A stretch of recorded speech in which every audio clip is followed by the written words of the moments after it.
ዝም ብሎ ወደ ታች እያየ ነበር፣ ግን ግድያ ያለው ብሎ አልጠበቀም። ተንቀጥቅጦ ፖሊስ ለመጥራት ስልኩን አወጣ።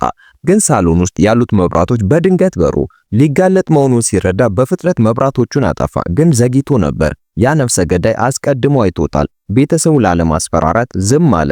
ያየውን ለሚስቱም አልተናገረ። ወደ ውስጥ ከተመለሰች በኋላ ነፍሰ ገዳዩ እንዳላየው እርግጠኛ ለመሆን ወደ ባልኮኒ ተመለሰ።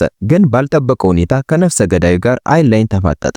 መጋለጡንም ሲረዳ ፖሊስ ለመጥራት ስልኩን ያወጣል። ግን የስልኩ ባትሪ አልተገኘም። ስለዚህ ተኝቶ በየቦታው መፈለግ ነበረበት። ግን በዚያ ጊዜ ነፍሰ ገዳዩ ፎቆቹን እየቆጠረ ነበረ።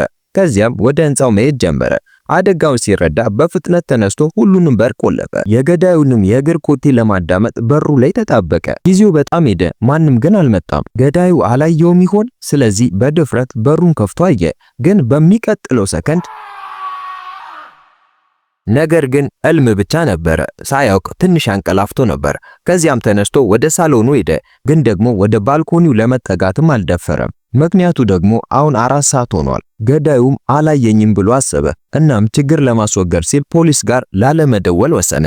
ግን እሱ አላወቅም ነበር። ያቺ ሴት አሁንም ቢሆን በህይወት ነበረች፣ አልሞተችም። ግን ይሄ ገዳይ አለመሞቷን ሲያይ ደጋግሞ በመምታት በጭካኔ ገደላት። ሳንግውን ብዙ ፖሊሶች ከታች እንደደረሱ አየ።